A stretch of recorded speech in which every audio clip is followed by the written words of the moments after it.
한여름 오후, 햇살이 뜨겁게 내리쬐는 날씨에 경산마을을 가로지르는 청계천 강물은 반짝였다. 40대 후반의 김 여사는 동농밭에서 힘든 하루 일과를 마치고 집으로 돌아가는 길이었다. 어깨는 축 처져 있었고 흙먼지로 뒤덮인 마을길 위로 맨발은 천천히 걸음을 옮겼다. 손에는 오늘 품삯으로 받은 얼마 되지 않는 감자 한 봉지가 들려 있었다. 곧 무너질 듯한 염자집과 자신을 기다리는 초라한 저녁 식사를 떠올렸다. 그때 갑자기 강 쪽에서 다급한 외침 소리가 들려왔다. 힘없는 목소리였지만 절박함이 느껴지는 외침에 김 여사는 깜짝 놀라 그쪽으로 고개를 돌렸다. 눈은 긴장으로 가득 찼다. 작은 그림자 하나가 거친 물살에 휩쓸리고 있었고 두 팔은 절망적으로 허우적거리고 있었다. 어머나, 김 여사는 한 아이임을 깨닫고는 망설일 틈도 없이 감자 봉지를 땅에 내던지고 강가로 달려갔다. 강물은 깊지는 않았지만 물살이 거세고 차가웠다. 김 여사는 수영을 잘하지 못했지만 아이의 생명이 위태로운 상황에 두려움을 잊었다.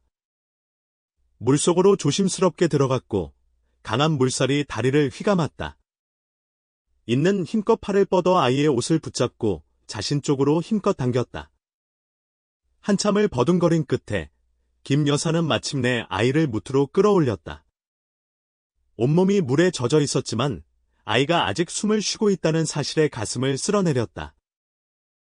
아이는 깡마르고 창백했으며 입술은 추위에 새파랗게 질려 있었다. 눈은 희미하게 떠졌고 자신을 구해준 여인을 멍하니 바라보았다. 얘야, 걱정 마, 내가 여기 있으니. 김 여사는 부드럽게 아이를 달래며 떨리는 손으로 이마를 만져보았다. 아이는 아무 말도 하지 않고 그저 커다란 눈으로 눈물을 글썽이며 김 여사를 바라볼 뿐이었다.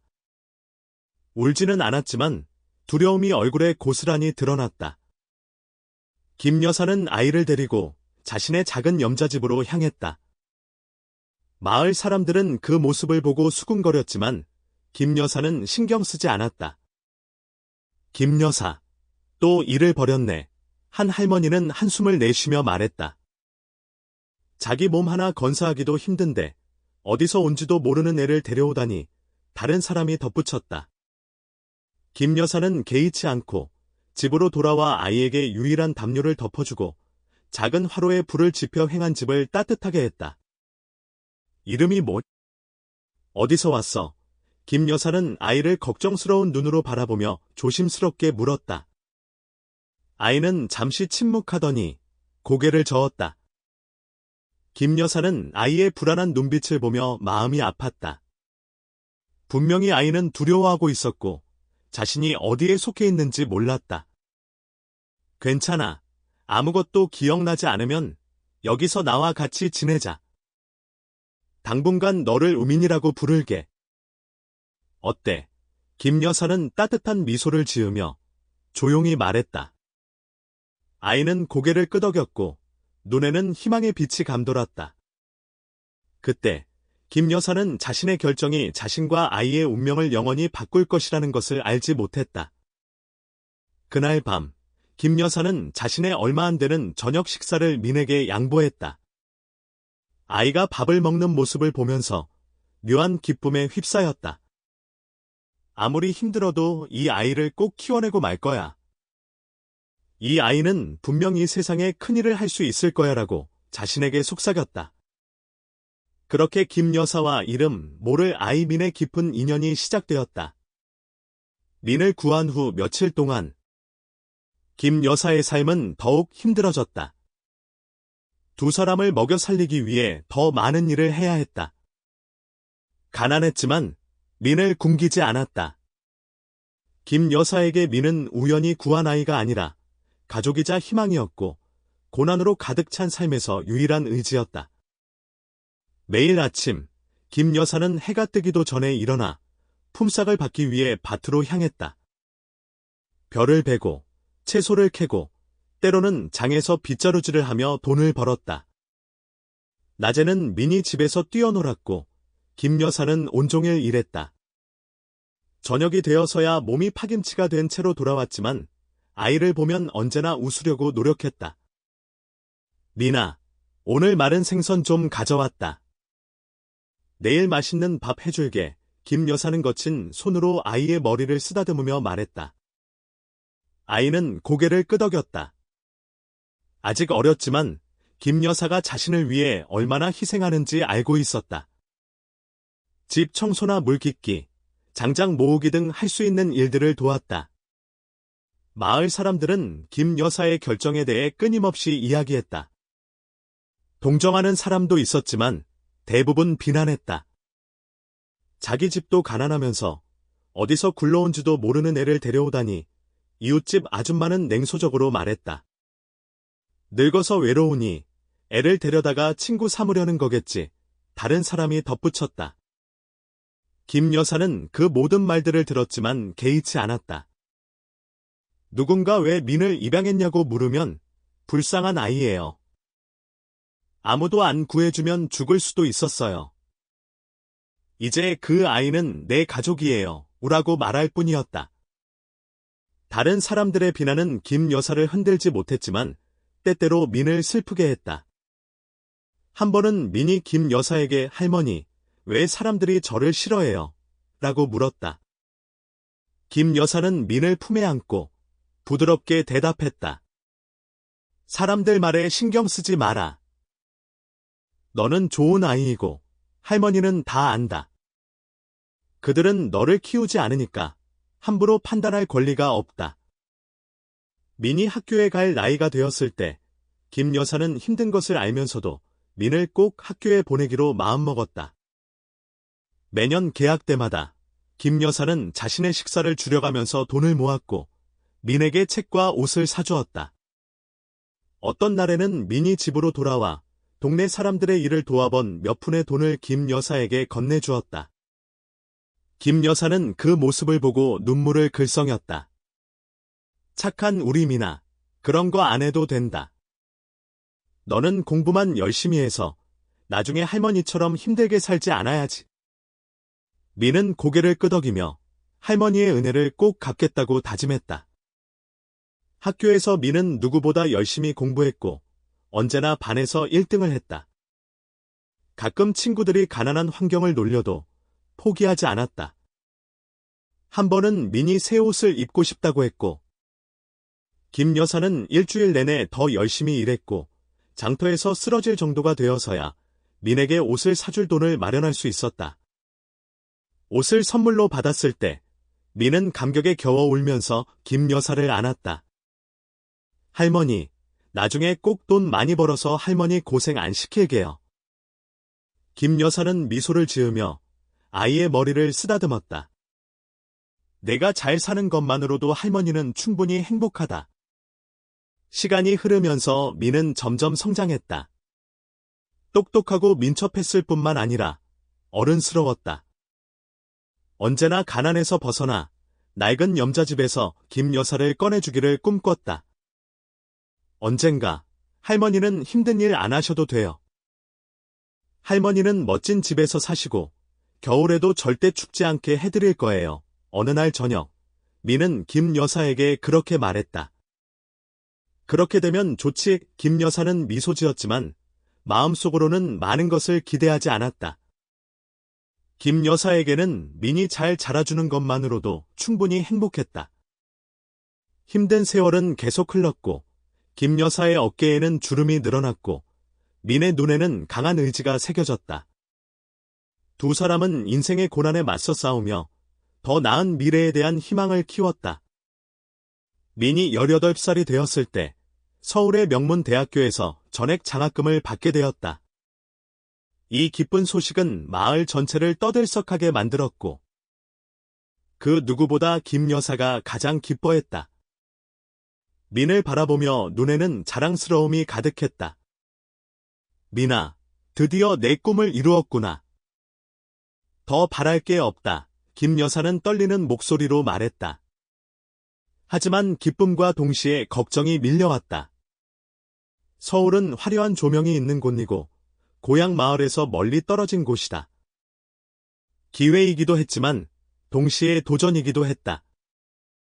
김 여사는 민이 떠나면 고난과 외로움으로 가득한 새로운 여정이 시작될 것이라는 것을 알고 있었다. 민이 서울로 떠나던 날 아침, 마을 사람들은 모두 나와서 배웅했다. 김 여사는 민에게 소박한 고향 음식을 싸주었다. 감자 몇 개, 달걀 몇 개와 약간의 용돈이었다. 비록 얼마 되지 않았지만 김 여사가 민에게 해줄 수 있는 전부였다. 떠나기 전 민은 김 여사를 꼭 안았다. 할머니, 건강 조심하세요. 꼭 돌아와서 할머니를 여기서 꺼내드릴게요. 민은 떨리는 목소리로 말했다. 김 여사는 가슴이 찢어지는 듯했지만 억지로 미소를 지었다. 어서 가라. 할머니 걱정하지 말고. 공부만 열심히 하면 된다. 버스는 흙먼지를 일으키며 천천히 출발했고 김 여사는 버스가 보이지 않을 때까지 멍하니 그 자리에 서 있었다. 서울에 도착한 민은 새로운 세상에 떨어진 듯했다. 밝게 빛나는 조명, 북적이는 자동차, 모든 것이 고향과 달랐다. 하지만 화려함 뒤에는 냉혹한 현실이 숨어 있었다. 민은 학비를 벌기 위해 갖은 아르바이트를 했다. 전단지를 돌리고 식당에서 서빙을 하고 기숙사 청소까지 했다. 부실한 식사와 밤샘 공부에 몸은 지쳐갔지만 의지만은 꺾이지 않았다. 할머니는 평생을 나 때문에 희생하셨어. 무슨 일이 있어도 꼭 성공해야 해. 민은 지칠 때마다 스스로에게 다짐했다. 고향에서는 김 여사가 꾸준히 민에게 편지를 보냈다. 편지에는 항상 민의 건강을 걱정하는 말과 암탉이 낳은 달걀이나 풍년이든 벼처럼 소소한 고향 소식이 담겨 있었다. 말하지 않았지만 김 여사는 민이 얼마나 힘든지 알고 있었다. 매달 민은 아르바이트로 번 얼마 안 되는 돈을 김 여사에게 보냈다. 하지만 김 여사는 돈을 쓰지 않고 작은 상자에 넣어 두었다. 나중에 민이가 필요할 때 쓰라고. 내가 잘 보관해둬야지. 김 여사는 민의 땀과 눈물이 담긴 돈을 보며 중얼거렸다. 대학 생활은 고난으로 가득 찼지만 민은 언제나 반에서 1등을 했다. 뛰어난 성적 덕분에 민은 유명한 대기업에서 인턴으로 일할 기회를 얻었다. 민은 마침내 자신의 가치를 증명할 수 있었다. 처음에는 모든 것이 쉽지 않았다.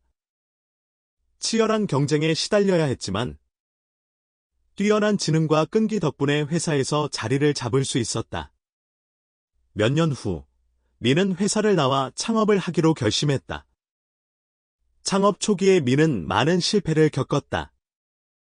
작은 회사는 자본도, 인력도 부족했고, 업계의 거물들과 경쟁하기에는 역부족이었다.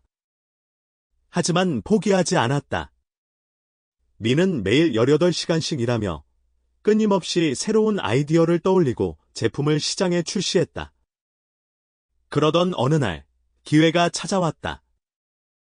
해외 파트너와의 큰 계약 덕분에 회사는 중요한 전환점을 맞이했다. 몇 년 만에 민의 회사는 수천 명의 직원을 거느린 전국적인 대기업으로 성장했다. 성공을 이루고 난 후 민은 김 여사와 연락을 잘하지 못했다. 잊어버린 것이 아니라 가난했던 과거에 대해 스스로 자격지심을 느꼈다.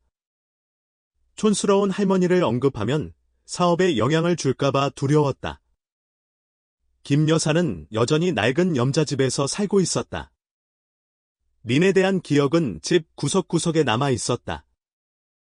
졸업식 때 찍었던 사진은 벽에 걸려 있었고 민이 보내준 돈이 든 상자는 소중하게 간직하고 있었다.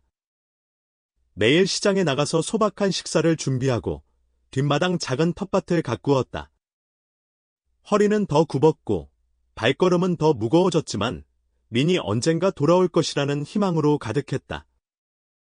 민이는 바빠서 그런 거겠지? 할머니를 잊을 리가 없어. 김 여사는 슬픔이 가득한 얼굴로 스스로를 위로했다. 하지만 김 여사는 민이 자신을 몰래 지켜보고 있다는 사실을 알지 못했다.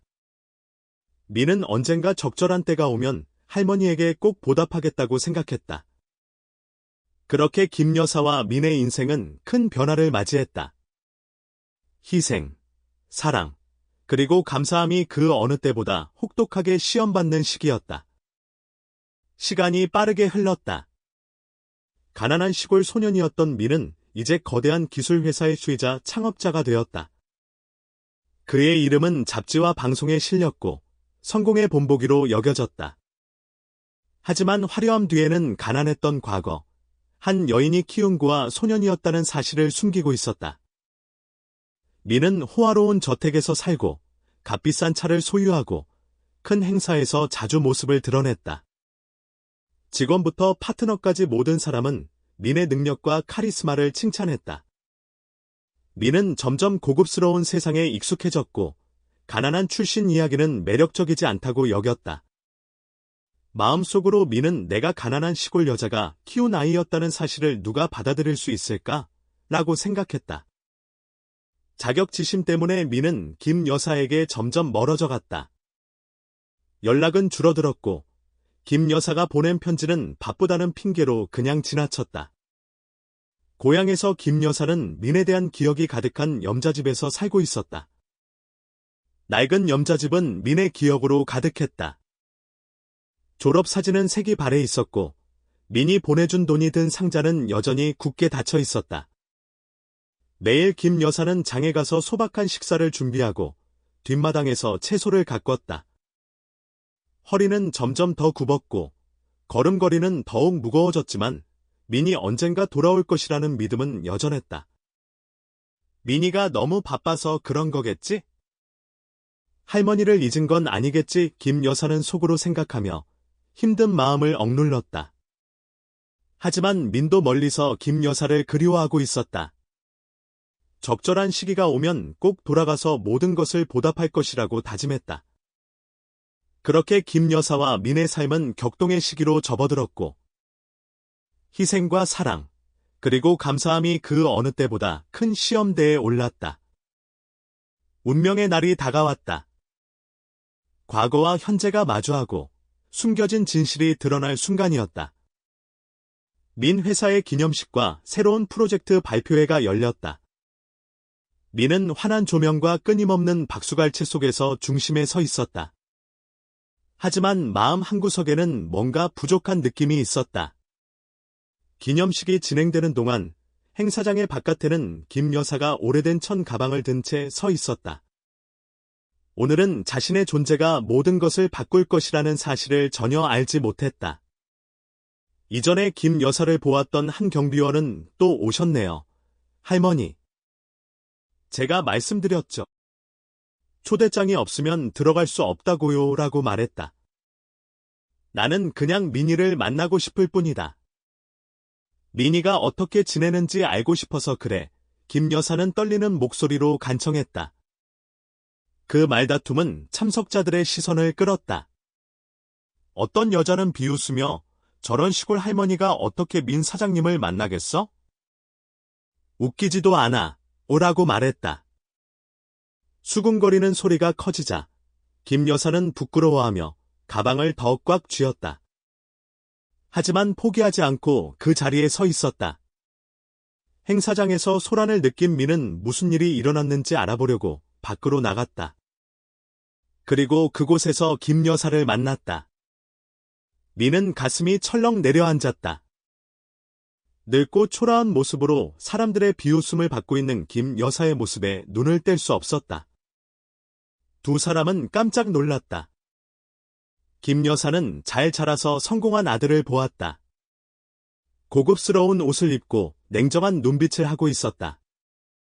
민은 낡고 쭈글쭈글한 얼굴, 초라한 옷차림을 한 김 여사의 모습에 심장이 멎는 듯했다. 할머니, 여기서 뭐 하세요? 민은 목소리를 제대로 내지 못하며 물었다. 나는 그저 내가 어떻게 지내는지 보고 싶었을 뿐이다. 김 여사는 감격에 찬 목소리로 답했다. 민은 모든 사람이 자신을 바라보고 있다는 것을 느꼈다.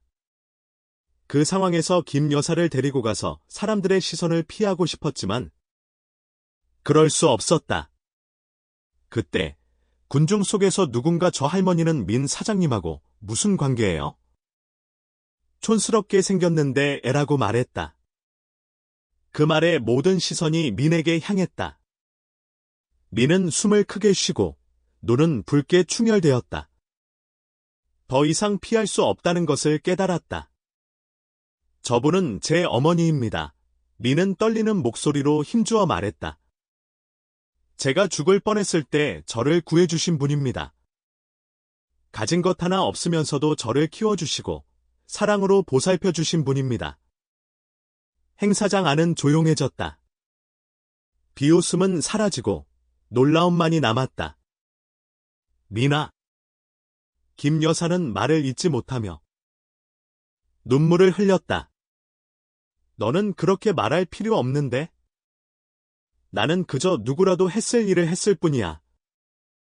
민은 김 여사 앞으로 다가가 무릎을 꿇었다. 할머니, 죄송해요. 제가 잘못했어요.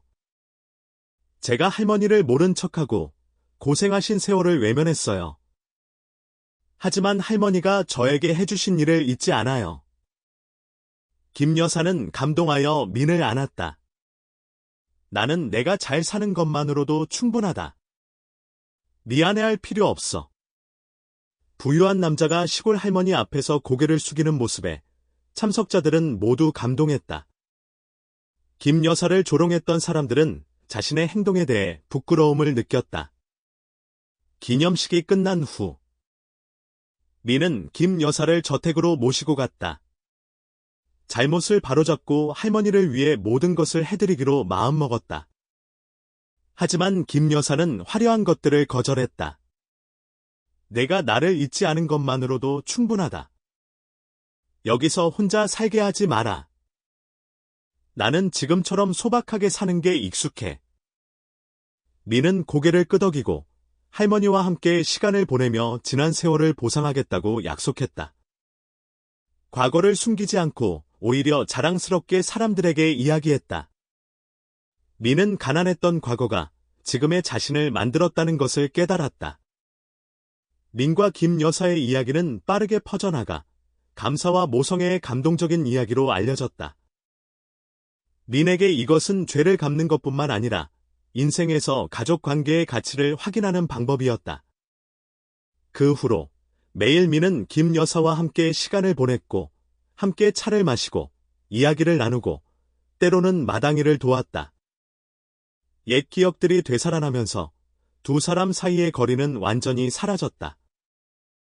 어느 날 민은 김 여사를 데리고 낡은 염자집을 다시 찾았다.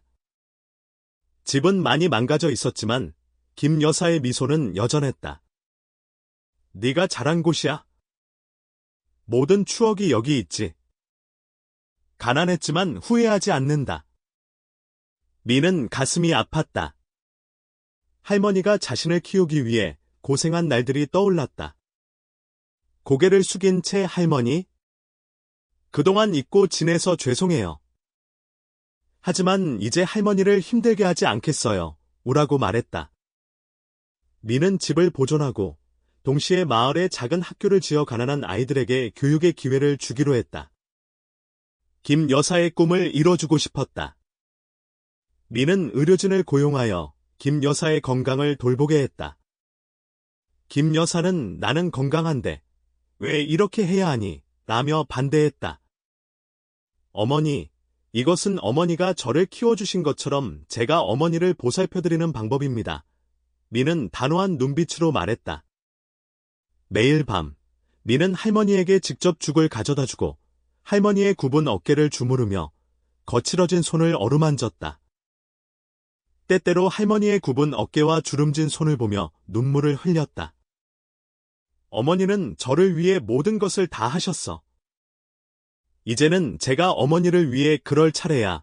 민은 속으로 생각했다. 김 여사와의 재회는 김 여사의 삶뿐 아니라 민의 삶도 바꾸었다. 과거를 부끄러워하던 민은 이제 자신의 이야기를 사람들 앞에서 거리낌 없이 말했다. 제 어머니는 저를 낳아주신 분은 아니지만 저에게 어떻게 살아가야 하는지를 가르쳐주신 분입니다. 어머니가 없었다면 지금의 저는 없었을 겁니다. 민은 한 강연에서 말했고 청중은 감동했다. 미는 또한 김 여사의 이름을 딴 자선단체를 설립하여 자신과 같은 가난한 아이들을 지원했다. 어느 날, 미는 김 여사의 생일을 축하하기 위해 집에서 작은 파티를 열었다. 그날은 소박한 파티였지만 김 여사가 좋아하는 음식들로 가득했다. 김 여사는 낯선 곳에서 외로움을 느끼지 않도록 고향에서 온 친구들과 함께했다. 촛불이 켜진 가운데 김 여사는 식탁을 둘러보며 눈시울을 붉혔다. 나는 이런 날이 올 줄 몰랐다. 내가 내 옆에 있는 것만으로도 충분히 행복하다. 어머니는 평생 저를 위해 희생하셨어요. 이제는 제가 어머니를 위해 그럴 차례예요. 미는 목이 메어 답했다. 김 여사의 말년은 민의 따뜻한 사랑과 보살핌 속에서 평화롭게 지나갔다. 매일 김 여사는 모든 희생이 헛되지 않았음을 깨달았다. 김 여사가 세상을 떠났을 때 민은 어머니의 삶처럼 소박하지만 따뜻한 장례식을 치렀다. 묘 앞에서 약속을 지켰어요. 어머니, 편히 쉬세요라고 속삭였다. 김 여사와 민의 이야기는 모성애에 대한 이야기일 뿐만 아니라 감사함, 희생, 그리고 사랑의 의미를 보여주는 감동적인 이야기다. 이야기를 읽어주셔서 감사합니다.